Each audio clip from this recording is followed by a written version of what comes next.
Hey guys, it's Rachel from The Luring Lamp, and I finally have a book review. It feels like it's been forever.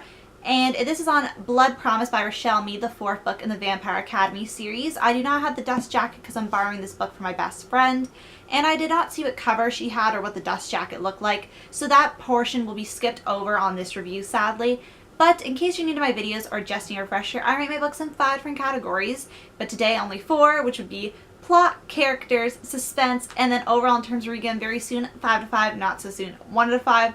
That felt extremely weird coming out of my mouth, not saying cover in the middle of that, but we will move on to this book review. This is a no spoilers book review because obviously I'm not going to tell you what it's about because I want you guys to read it because it was really good. But there will be probably some spoilers from the first 3 books, so if you haven't read those, I urge you to read those, or at least the very least you can watch my review on Vampire Academy, which is the first one, which is no spoilers. So in case you want to watch a review on these books. I'll try to remember to link the first review down below, and the second and the third. At least I'll try to remember the first at least. I keep repeating myself and going around in circles.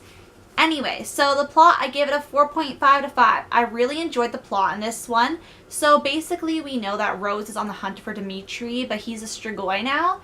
And I really liked this point. So obviously I was a little concerned because she was leaving the academy, and we haven't seen the characters outside the academy besides in the second book when they went to the ski chalet. I think that was the second book.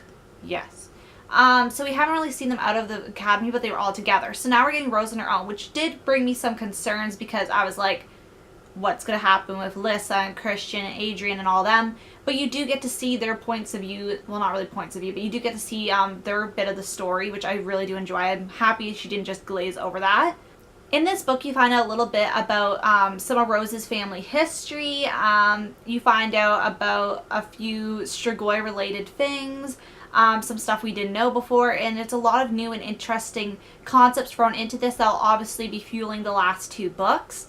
And I just really liked this plot. I didn't think I sped through this the last few days because I wanted to get a review up this weekend, and obviously I've been reading this for quite a while, and I just really want to know what happens at the end of the series because I know a few things, well, one thing, but I really just don't know how it's going to come to that point.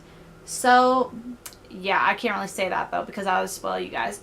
But I really did enjoy this book. I really did like the plot. My concerns were thrown away because Richelle Mead definitely did. I was nervous about this because of Rose being on her own.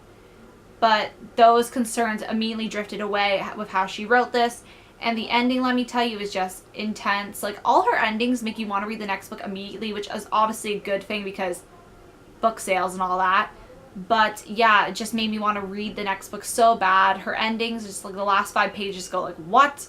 And you need the next book immediately, which I'm really happy I own the next book because I picked it up immediately after.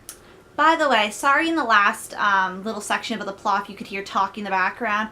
I asked everybody if they could be quiet, but everybody then started yelling and stuff in the background and talking really loud near my door, so sorry if there's the background noises. But anyway, we're moving on to characters.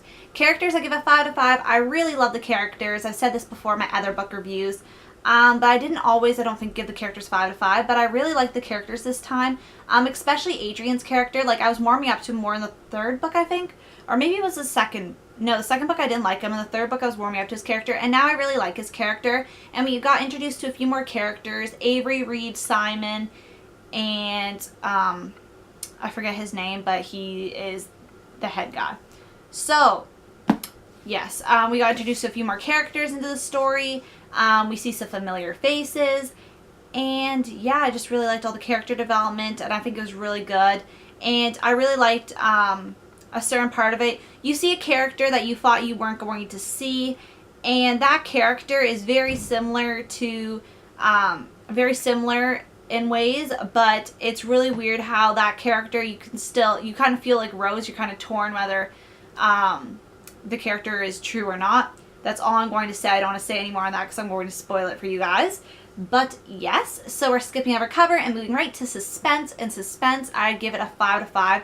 The suspense was really good in this book. I obviously had trouble reading this straight through. I had to keep taking breaks. Well, not really breaks, but like I was quite busy and didn't have a lot of time to read. But the last few days, I read from page, I think, 150 all the way to 503, and it was just really suspenseful. Last night I got down to the last 50 pages and I just really want to know what happened, but I was too tired and had to put it down.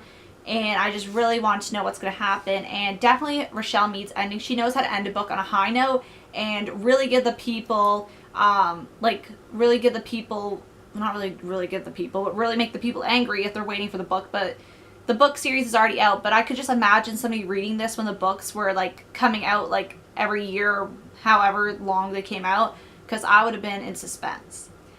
And last but not least, overall I give this book a 4.5 out of 5. I'd absolutely read it again. It's quite big, so not right away, but I really like this book. I think it's a good addition to the series, and I think that this book was a good bridge to the second, because this is obviously, there's 6 books in the series, so we have the first 3, which is half the series, and this is a good bridge to see. It's kind of, I feel like this is kind of getting the wrapping paper out, so the whole present will be complete by the 6th book, if you know what I mean. So you kind of get like the underlap, and next time will probably be the wrapping the box, and then the last book will be the bow. That's what I kind of see this book as, because you get a few little underlings of what you think might happen in the next book. And that's all I'm going to say. I'm sorry I'm being so cryptic with this, but I don't want to spoil it. It's really hard when you're in the middle of a series of books to explain each one individually. But yes, this has been my book review on Blood Promise by Richelle Mead. I thoroughly enjoyed this book. I think it's a great addition to the series, and I'm excited to see what the 5th book will bring. And I want to thank you guys so much for watching. And my question to you guys is, if you have read this book, definitely let me know what you thought of it down in the comments, because I'd love to discuss with you guys. And I'll see you guys later. Bye.